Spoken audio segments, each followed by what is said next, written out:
Show and tell today. Show and tell, that's great. I was gonna bring a frog, but he got away for show and tell, so we'll have to do my art instead.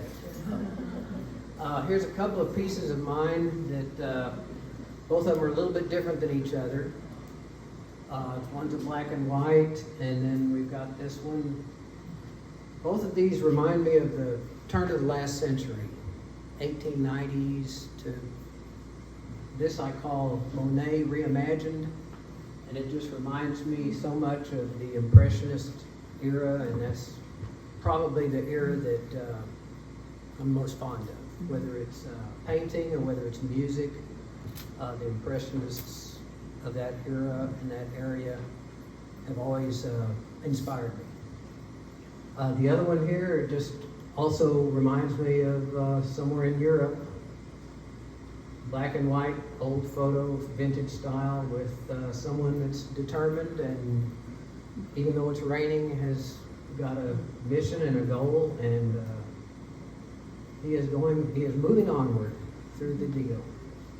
This era has always been my inspiration, and come to find out that I'm a fourth generation photographer. Didn't even know it. That's wonderful. Tell us about that.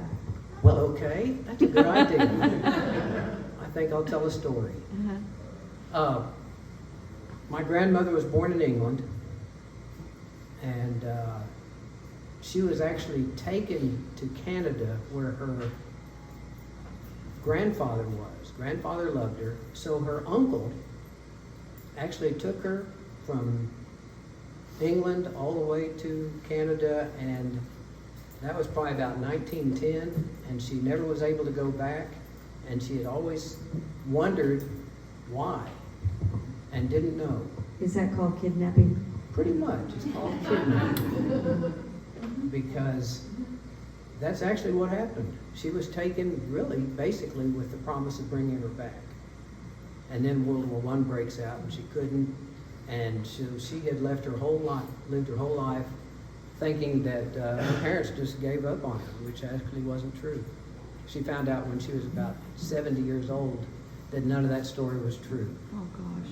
But that uncle that took her, just so happens I found a photograph of her in Birmingham, England, where it was taken by a studio, and the name of the studio was her uncle. So her uncle was actually the photographer that took her to Canada. And evidently, I don't know how all this happened, but I'm going to guess that he probably continued being a photographer even in Toronto, which is where they ended up. She ended up meeting a gentleman. There was also a British subject in Canada, and took her with him, and they immigrated, came all the way around by water to Galveston and immigrated to the U.S. there. And he became a photographer. Now, if you look at the map, they lived about 2 miles from each other. So the only thing I can think of is that he saw that photography was a good idea, a good way to make a living. But he learned the subject, and he became a very well-known photographer in Houston. And his stuff is on display in the museum in San Jacinto, where the memorial is. Remember the Alamo? Yes. San Jacinto, that's where we won. That's where Texas independence came from. But all of that, I found out so late in life, you know, like probably in the last 10 years, I found all these things out. And then I find out that, you know, my uncle did photography in the Air Force. And so I ended up with his nice old press-style camera that's 4x5 film. It's the ones that you see in the old movies where they have the big flash up and makes the nice noise like that. But so this era has always attracted me, and maybe that's part of the reason why, because that's where all of this strange story started. It's in your genes. It's in my genes.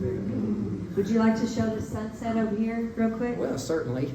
I do have 3 more pictures up here, but I didn't know if everybody wanted to look around. Right against that wall over there, it's a nice sunrise over a lake. with,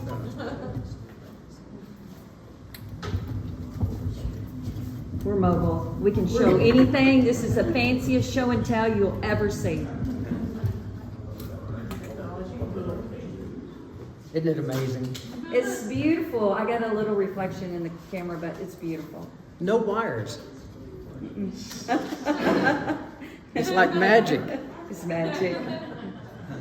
This is just a great, I had to bring it because reflections is the theme, and it's very rare to see a lake in Texas is mirror finish like that, and just a lucky capture that morning, and the ducks sailing into the sunrise, looks like. It's so beautiful. So thank you very much. Anybody have any questions for him? Anybody? About photography? Anybody? When did you start taking pictures? Well, about when a young teenager with an Instamatic little thing, and the film is about that big, and the quality of the images are not quite up to par, but that's not necessary. But, yeah, then I got into 35 millimeter and then branched out. What's your Yeah, it's- favorite, film or digital? I love film. I Yeah. absolutely love I film. do too. If you're trying to produce a lot of work, or if you're trying to make any kind of money at it, then it's a lot more. Digital is so much more productive. I'll put it that way. But film is my love, and black and white film. And looking at my grandfather's photographs back in the 1920s and 30s, they're just they're timeless. They really are. I agree with that one too. So black and white film is definitely my favorite. Randall's right. He has a few more over here on this side if y'all Mhm. want to tour around Yeah. on there and shuffle Exactly. them out after you buy them. Sure. Thank you, Randall. We love you so much. Well, thank thank you for you all so you do. much. Love this. Love you. I love this place. It does wonders for the area. It really Thank does. you. Thank you. Okay. Thank you.